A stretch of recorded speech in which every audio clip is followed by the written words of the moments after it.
wounded in similar ways, wounded in similar ways.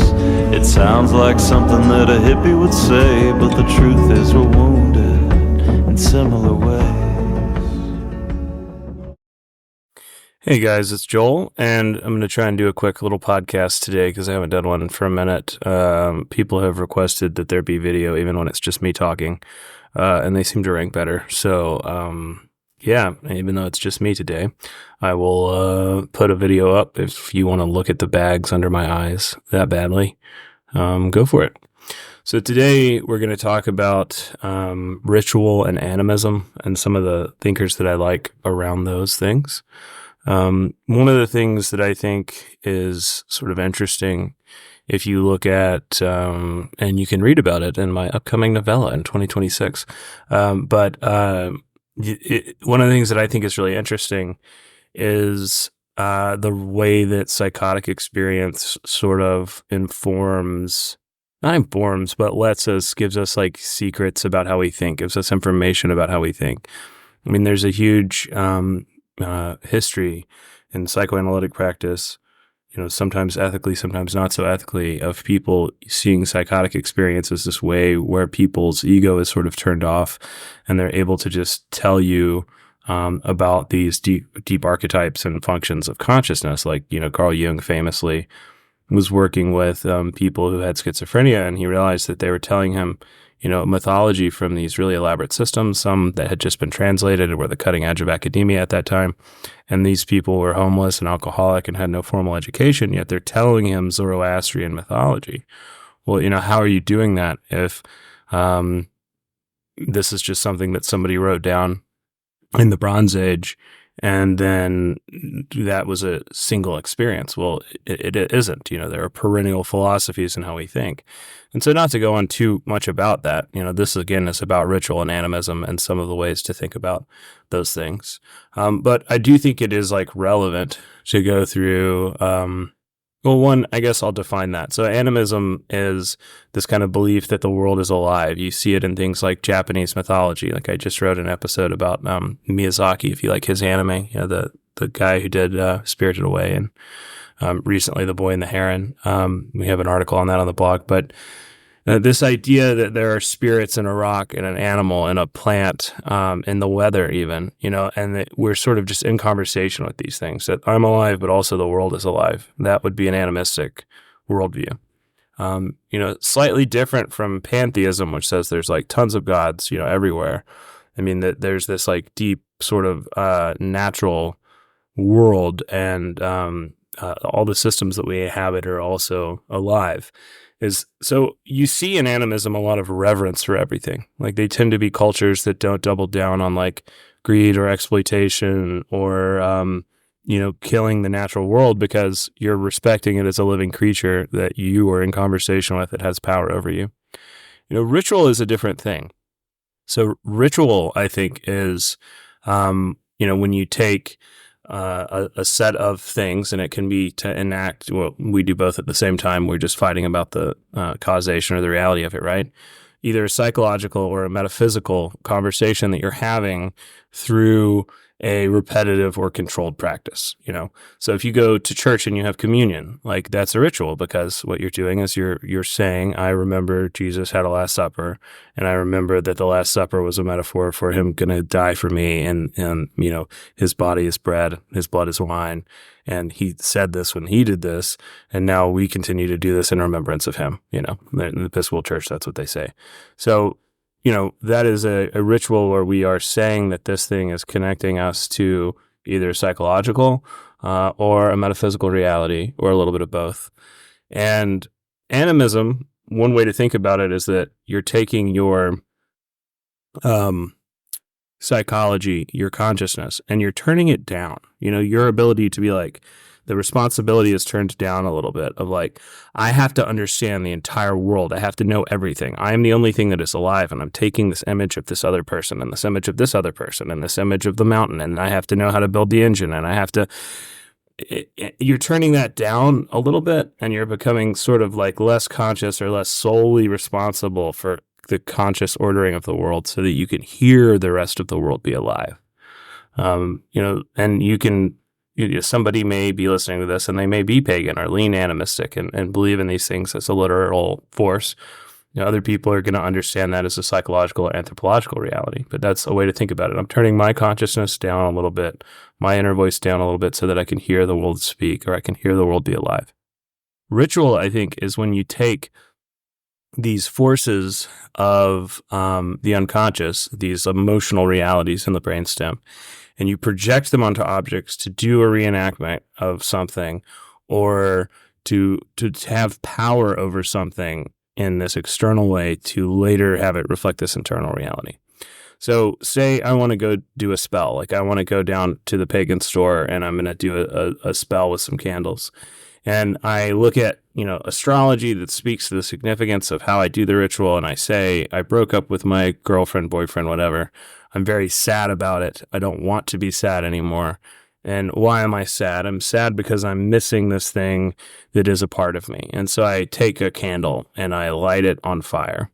And I do a ritual where I say, this is me, this little candle, and it's missing this piece. So I'm going to let it burn all the way down. And now that it's burning all the way down and going out, I'm going to get another candle. So this represents, this depleted and reduced and depressed and sad me that has been burned all the way down to the ground over the time that I've done my drum circle ritual, represents the old me. And I'm going to light this new candle, which represents the new me in all of its fullness that is now not missing anything, that has been restored. And I'm going to take, in the ritual circle, this old candle away, or turn the disc that it's on so that it's in a different position, and then put the new candle there. And what I've done is I've said, I'm no longer sad. I am okay. I'm enough. I'm whole after this setback internally. I've said that externally, right? So that I can later say the internal reality that this thing that I was doing, was describing, has changed. Now that I can withdraw this projection back inside of me, and I can feel like I've changed this internal reality of being sad through this external practice, or this external, maybe it's an external thing that you want, like a new job or something, you're doing a ritual to get it. But that's one way of thinking about ritual, is that you're projecting on these objects an internal reality, moving them around, and then withdrawing the projection to have back, that change. You're wanting change. You want some results from it. Whereas animism is a sort of giving up control. Ritual is a taking control. And there's a lot of different kinds of ritual. I mean, this can't go through the entire history of how these things work, but the relationship to something like animism and ritual to psychotic experience is interesting, because you can be psychotic and go to church and take communion, but most people who go to church and do communion are not psychotic. You could, I guess, be psychotic. When you are psychotic, you may have animistic phenomenon where you hear, things, that otherwise are not there speaking to you. But that doesn't mean, I don't think everybody who believes in animism, who experiences it, is psychotic, because for a large period of our development, this episode is kind of a sequel to that Neolithic anthropology, that architecture, Neolithic architecture, one about the dolmen, because a lot of people responded, and this is a follow-up to that. But remember, for a large part of our existence, our humanity, we were sort of animistic, or if you want to call that psychotic, then you're saying that humans were psychotic up to fairly recently on the timeline. I mean, more recently than the brain changed. So then I think if you want to define psychosis as any participation in religion like this, which I don't think most people do, I've heard some people say that, then you have to kind of see that the forces of consciousness as more of a cultural phenomenon than an evolutionary one, because we were living this way up until fairly recently, where there were just sort of assumptions about how things worked that were part of our life that we heard. And one of the early people who kind of examines this is James Frasier, if you've ever read The Golden Bough.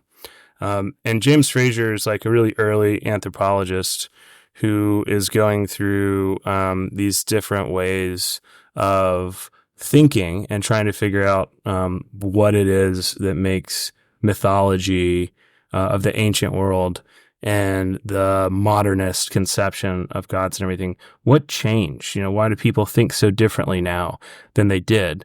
I would argue that they don't really. So, James Frasier writes The Golden Bough in, I think like 1890.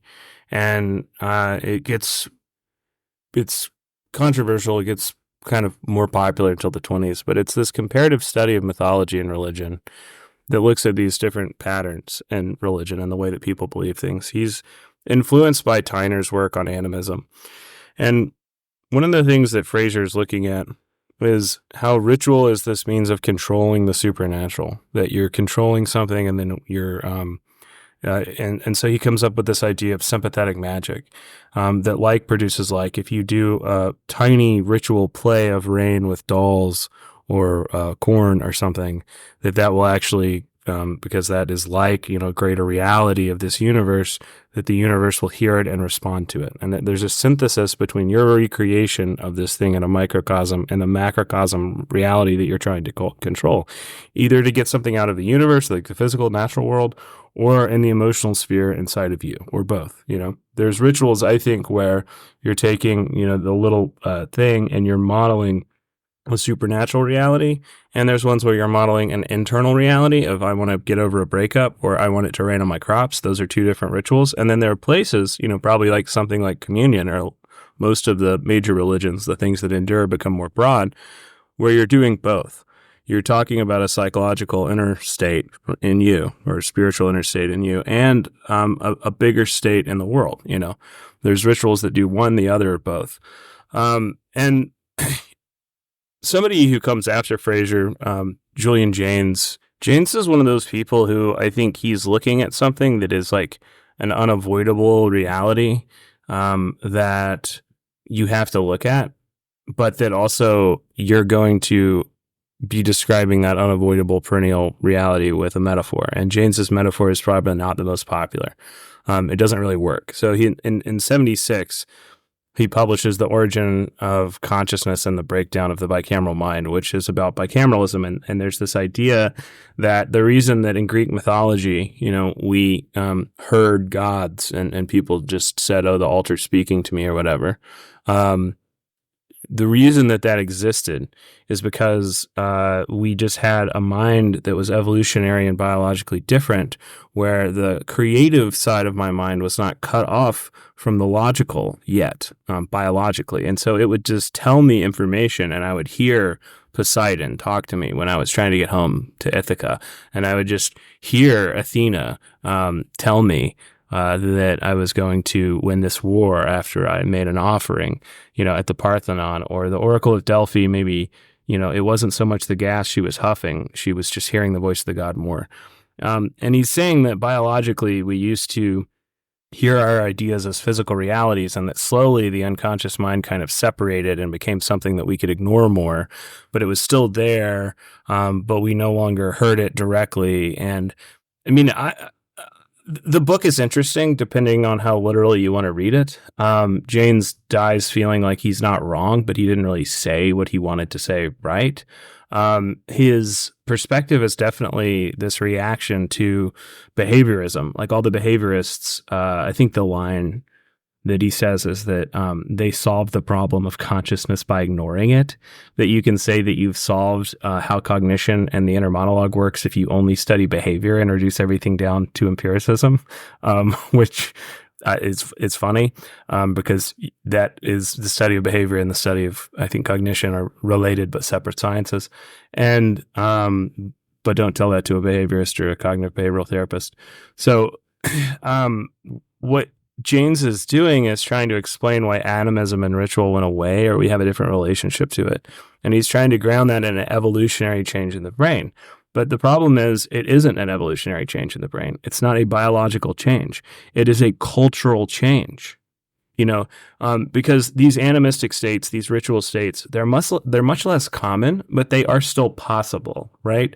Like a ton of people have emailed me about how they want me to go to this ayahuasca cult that they do, or not cult in a bad way, but there's like a group, it's not just one of them. Multiple people have said like, oh, I like your podcast, whatever. I appreciate it. I'm not going to go do ayahuasca, but I would imagine that if I did, fly to the Amazon or whatever, that I could have a very animistic experience on this drug.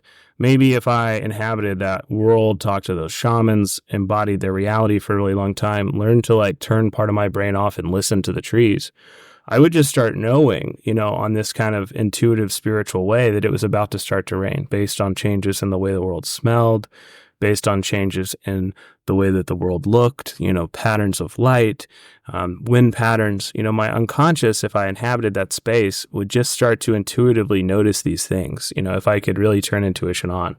And when you really turn it on a lot, there is, this unfiltered information where some of those things feel like a message or a knowing or a voice, which a lot of people are scared of, because that's also what psychosis is, right? Like psychosis is just knowing something without there being any evidence or ability to reality test. Your creative mind just comes up with something, but your ability to discern what's creativity created from me and what's an outer reality picked up on my senses is just gone. I had a patient long time ago when I first started social work as an intern who was very well spoken, and he also was unmedicated and had schizophrenia. And I asked him one time, I said, you're always telling me you figured out what the government's doing with the lasers and that the satellite's here and it's going to beam these words into your head and different things. And you used to read a lot. You go to the library and there were books about gang stalking or books other people write about these things, and you would learn from that. And then you stopped doing that when your car quit working. And then you used to have internet. So you get on your phone and you'd get on these forums and people talk about how they were persecuted, and you would figure things out that way. But you've just kind of been in your house alone for a year. You haven't gotten on the internet because you hadn't had it. You hadn't gone out to get these things. So how are you figuring this out? Just alone in your house. You're talking about satellites in space. And he told me something that is the best description of a delusion, I think, phenomenologically you're ever going to get, which was, you get that feeling where you're wondering if something is true, and you start wondering if it's true or not, but then you just know that it is.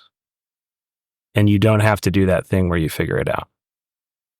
So when people hear animism, ritual, whatever, religious experience, I think a lot of times they think you have to be stupid or you have to be delusional to participate in these things, which it isn't. I mean, whether or not, and I'm not even really saying if it's a good thing or a bad thing. I mean, I think respecting the planet a little bit more, treating it like a living system that we are in communication with, might prolong our species a little bit longer. But I'm not even saying, what your religious experience should be or what our relationship should be. I'm just saying that the evolutionary capacity for these states of mind is still present in the species. Like we want to say, okay, we're modern and they used to be ancient, but that change is cultural. It's not environmental. I mean, it's environmental. It's not biological. The modern human and the ancient human are the same. And so we have the capacity for these states, and I think when you think about them, they explain a lot of our culture and a lot of the way that parts of our world work. There's a huge meta-analysis that I used when I wrote The Spider in the Buttered House, which is like a novella that I had published. It's supposed to come out this summer, but it's actually coming out next summer now. The publisher wanted to wait. So when I was writing that, there's this huge meta-analysis of like all of these studies on psychosis that the government had commissioned going back forever, or it was paid for some, probably NIS or something. I don't remember. I don't have the citation anymore. I did this when I was in grad school, but there's this giant study on like the evolution of psychosis in America. And how you read that as a behaviorist and you don't change what you think, I don't understand. But one of the things was that, essentially like pre-depression era psychotic states looked a lot like animism. People just spoke to things that either had ancestral or geographic features. So you'd have people that were just saying like, they're talking to the spirit of their mother or their great grandmother, something just pops up in it. With schizophrenia especially, most of what you're going to get, unless there's any kind of substance use, is just going to be an auditory hallucination. You're not really going to see things. So that's what they would hear if somebody was schizophrenic or somebody went into a psychotic state due to trauma. Also geographic, the thing that lived in the river, the town, it was the nature of these things kind of spoke to you. And largely they weren't distressing. I mean, sometimes people aren't as productive when they're psychotic. But the town and the people kind of compensated for it. The idea of that people who were spiritual or people who go into psychosis become violent just wasn't a bias that Americans had, because it wasn't a reality that we had. And then during the Depression, what would happen largely is those voices started to change into asking for help. It was like they were needy, they were hurting, they were hungry, they were tired. They'd ask if you could help them, or they would just be crying. But there was still this through line of like empathy and compassion in them. Like they were grateful if people spoke to them or helped them. And then also a lot of times they were encouraging you to help others. So it wasn't even asking for something. It was just saying like, give your money to the poor, get a blanket. Could I have a bite to eat? Can you help me? And also I'll help someone else when I'm back on my feet. It was just this sort of reflective cultural trauma of people had nothing, but in the Depression, a lot of them weren't hopeless. Like they still felt like they would pull through this. That the state of the Great Depression was not the way that the world was going to be forever, even though it changed it a lot. As you lose that greater hope, I'm not going to go through like the Vietnam War and there's a lot of other cultural studies that you could cite here, not about psychosis, but there's a lot of things that start to happen post like 1960 where people don't think the world will go back to being as good as it was.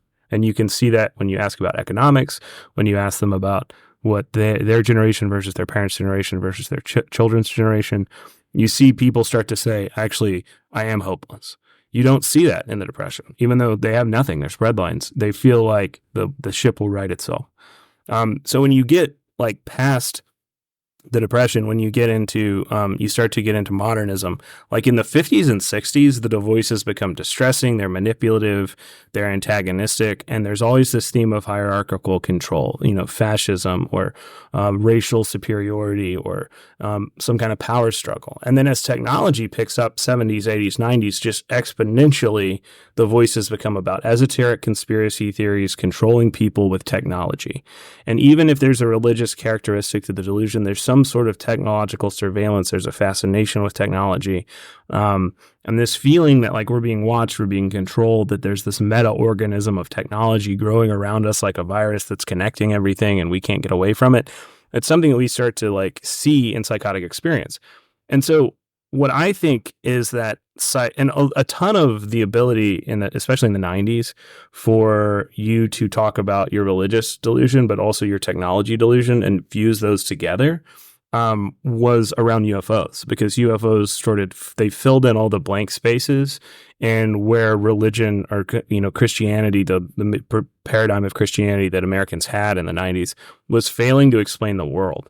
Like if you make this stuff more of a technological metaphor, then you can do it, better, or you can fill in the gaps in the explanatory power of that cosmology. And so, like, I think that what you're seeing through psychosis changing is you're seeing people's insecurities and their fears about America and what it is and the world that they inhabit be shown to you when they become psychotic, because they can't tell the difference in their unconscious insecurity, the emotional world they inhabit, like Jaynes is noticing, and the logical one. And so they start telling you these emotional realities like they're logical realities. And a lot of that, when I worked with schizophrenia, like I always just listened to what people were saying as a metaphor. Like the psychosis, like if you debate that somebody has a dragon in their basement, it's the biggest waste of your time as a social worker. You'll never win that debate. If you try and do psychoeducation and you say before they're stable, when they're psychotic, if you're like, well, the medication will take it away, and you think you see that is, you're letting them intellectualize and you're letting them confabulate, and you will always win that because you're debating an emotion. The kind of things that get you places are when you're starting to say like, instead of, there's not a dragon in the basement, there's not a cabal of people coming after you, you're making that up, you're not actually that important, nobody cares. What you're saying is like, you feel alone and you feel persecuted, and that must feel terrible. And I wonder what you need to feel better, And I feel like that sometimes. And we have so little control over our lives, don't we? And I wonder what we do have control over here. I feel like sometimes, I want to make a list of what I can change. You're right. The thing you're talking about, maybe we can't change that. What can we change? And now I'm meeting them in the emotional truth that they're going to defend tooth and nail, that I'm alone, I'm persecuted, nobody gets me, there's a system that's go out there. Now, it's not aliens or it's not the CIA or whatever, most of the time, but that is true. they are part of a class that nobody cares about. They are a bunch of people that a whole lot of people don't really care if they live or die. They are a person who does not fit into this world and that people look at in a kind of judgmental, othering, bad way. All of these things are real. They're just not real in the way that this person is literalizing that emotion. And so I'm not enabling the psychosis. I'm not saying, if you take the pills, they'll kill the dragon. I'm not telling them that this thing is real. I'm only telling them the part of it that is most important is real, and that makes everything else irrelevant. And so I think ritual as a psychological process is something that I've written about before. Robert Moore is the Jungian analyst. I don't like all of his work, but where he's most interesting to me is where he's kind of like working with Victor Turner and looking at ritual process and different things. There's this idea of like liminality that comes from Turner, that there's this transitional state in ritual where the people are between worlds. Joseph Campbell's going to take that and run with it later, even though he's not going to give credit to anyone, because Joseph Campbell never gave credit to any of the Jungians that he stole a lot of this stuff from. Well, not stole, whatever, it's perennial philosophy. I guess it's free. But he was directly influenced by them, or he was put in touch with these ideas through them. Liminality is there's this transition state where you're between worlds. On one side, you're in the real world. On the other side, you're in the emotional, spiritual world, but that the ritual or that experience is in between them. That, when I go into the dolmen, when I go into the cave, when I see these paintings, when they read this list of names, I'm not just myself right now. I'm also all of my ancestors that have gone through this when they were my age, long before I was born. And I'm also the entire future of my clan and all of the people that will come after me. And I am uniting both the present and the past by being here in this liminal moment. Those are very, that's the kind of thing that you get from Turner, like that understanding of what ritual is doing. Comparative religion evolved, I think, pretty well with psychology to understand the subconscious. And, you got people like Eddie Murcha saying kind of interesting things, but the idea of like what ritual was actually doing as a psychological thing, not just as a cosmological reflection. I think Turner gets that it isn't just a recreation of, a sympathetic magic. It's you actually trying to pull together two parts of the mind that don't want to go together and sitting through the tension of that opposite or the paradox of those opposites, in the same way that a lot of psychologists are describing. Adler says compensation. Jung says the shadow, Freud makes it very sexual and says the id, but they're really saying that there's two opposing forces in the biggest parts of our phenomenological conscious identity as humans. So I got to get my kid from school in just a minute. I was trying to think of the other things that I really wanted to get to. I know. I was going to wrap it up with Neumann. So Eric Neumann, that I write about a lot, the origins and history of consciousness guy. He's got more of a philosophy background, at least academically, than Jung does. Jung read a lot of philosophy.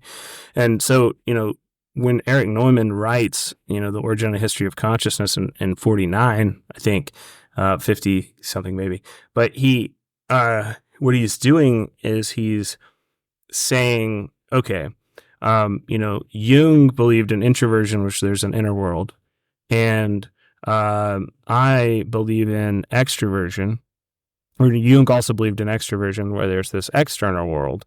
And he saw that people were sort of inclined through his personality stuff to notice one or the other more. Like if you leave me alone in a room, like I'm very social, I get along with people, I'm talkative, I highly motivated by relationships and community. But if you leave me alone in a room, I'm going to gravitate towards pulling ideas out of my head and then putting them on paper and then trying to chart that inner world and then trying to go somewhere with that. I'm not going to figure out how to like paint a picture to show somebody later because I want them to see it, or like call my friend or what. That's just what I would do, is probably something like this. Well, I'm guilty, alone in a room now. So Neumann is saying there's also this process of centroversion, which is where a historical process where the ego was made, where the self was made. That as animals are evolving, as the mind is evolving, that you have all of these different forces that are popping up, these different parts of self, like I had to have a part of me that wanted to mate and have offspring. I had to have a part of me that knew how to like become aggressive and hunt and threaten the people trying to hurt my offspring. I had to have a part of me, all of that stuff that gets watered down into Evo Psych BS and like repackaged on YouTube by men's rights guys. Like he there was this sort of archetypal unconscious energy when we were an animal, and we were an animal because we were like completely part of nature. And then slowly we became smarter. And when we became smarter, there became so many forces, so many drives, or, Jung would call them archetypes inside of us about how to handle information, that there had to be some sort of organizing principle in the middle. And when that happened, that organizing principle of consciousness, this centroverted, or it created to say, no, I'm going to pick between these drives. I'm going to be something separate from them so that I can still hear the evolutionary language, but I can decide when I want to apply it and which one to apply when these evolutionary forces are disagreeing with one another. I mean, if you want to look at neurobiology, I think that's extremely related to the development of the precuneus, because the precuneus in the brain gave us this sense of self. You'll see, like on a QEEG, precuneal dysregulation in most trauma patients that have an impaired sense of ability to integrate self and world, because this part of the brain is essentially like the hub where multiple other parts of the brain that have different agreements about how to handle information are crossing paths and being reconciled.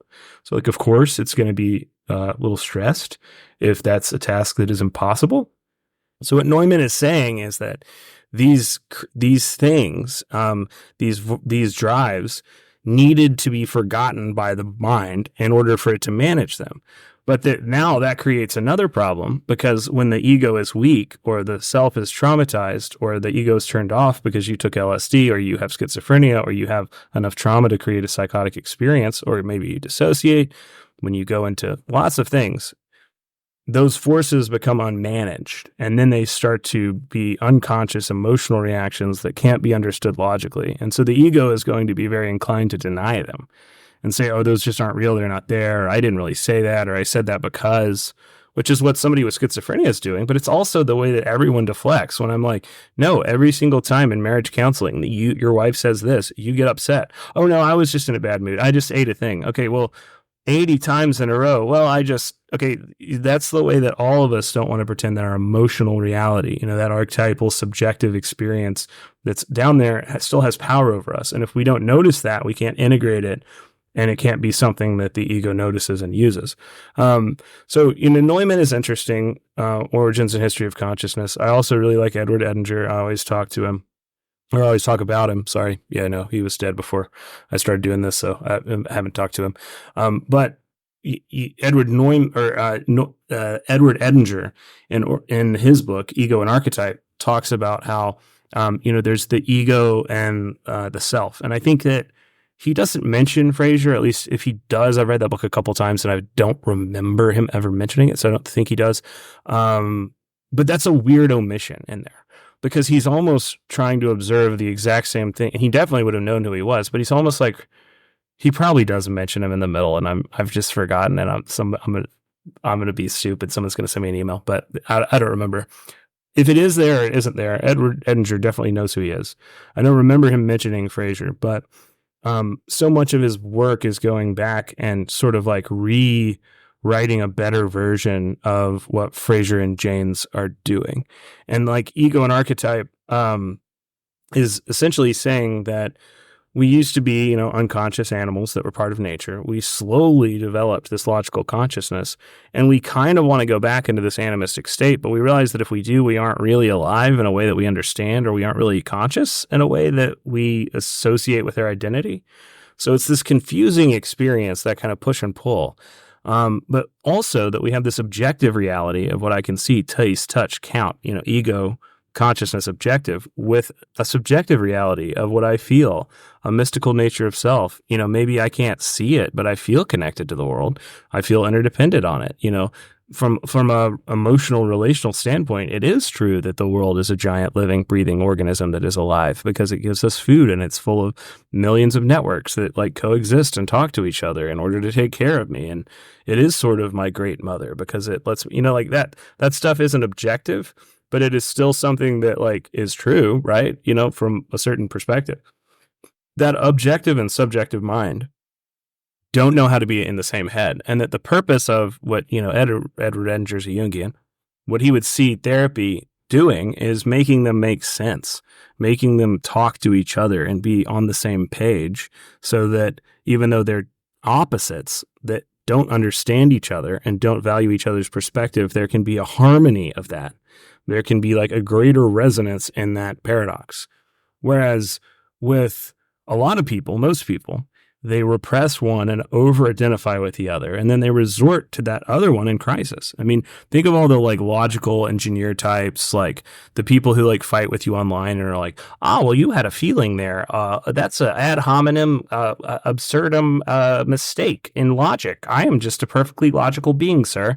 Like that person is emotionally nuts. Like that person who's pretending to just be a calculator. When they go into crisis, like you've all known these people, they become extremely over emotional and then break down. And then a lot of times blame somebody else for that or deny that it happened. Same thing on the other side. What do people who live in a mystical woo-woo space that is very just open-ended and subjective and totally about my experience that I feel at any moment, when they're in crisis, a lot of times those people become extremely logical. And Edward Edinger, in a way that is not fair or good, like they cling to reason as a way of making meaning when their preferred way of making meaning fails because they don't have two ways to make meaning that we need as humans, which is the subjective and the objective, the ego and the unconscious self, is Edinger's perspective. So that, Edward Edinger doing that, I guess is a good ending. I don't have a lot more, and I need to hop off here and go get my kids. But the thing that is relevant there, I think, when you're looking at animism, ritual, whatever, is we're never going to come up with the best way to talk about this. We're never going to come up with like the best metaphor. I think Edinger's maybe one of the better ones that is out there. But it is still real, even though we can't see it, this unconscious. And we've been trying to grapple with that forever through anthropology, through, evolutionary biology, through psychology, through anthropology, through philosophy a lot of the time that is leaning this way. That there's this problem with object relations where our inner world doesn't match our outer world. The world that I live in isn't really the one I want to or the one that I feel like I should live in. And these two realities are colliding against each other, and we're trying to make sense of it by making these pictures of it. And maybe like instead of seeing all of this stuff as like right, wrong, literally real, not literally true, start to see it as like spicy cognition. It's where cognition gets weird because the mirror is reflecting the other mirror so much that like, yeah, the moon and the stars move around in the sky, but then Stonehenge also is able to capture and reflect predict the way that the stars are going to move in the sky. We have a calendar built around Stonehenge, but then when I stand in this role, even when it's not this day, I'm still in the position of, where the moon is during March. So I'm saying that I want the harvest to be good later on, like a model within a model within a model, a synecdoche. When you have like things that are reflecting indefinitely that I make a representation of my own emotion with art, and now other people can see it and other people are looking at my internal emotional world in this external world. All of that art, mythology, the development of our relationship between the unconscious and subconscious, unconscious and conscious mind. I think that magic is in there in a way where what you're seeing is like cognition get weird, like the brain reflect itself through metaphor in a way that like it can't quite understand, but it's sort of designed to do because that is like this greater resonance that helps resolve issues. And there's not a way to put that well. I mean, I'm certainly not putting that well right now, trying to summarize these things. But the point of that is that it's inevitable. And so we sort of have to reflect on it a little bit or learn how to deal with it. And when we do, you start to see I think religion and conspiracy theory and artistic practice and a lot of those things in a more gentle one, but also like more nuanced way.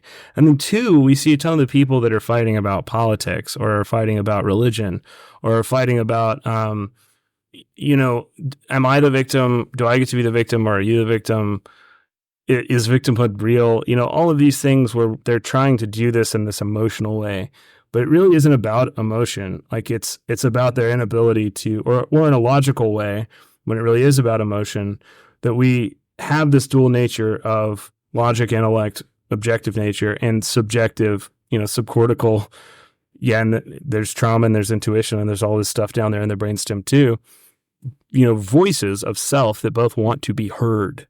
And what civilization, our modern civilization, did was turn a lot of the subjective parts of self off, or at least devalue them, feel like they weren't as useful.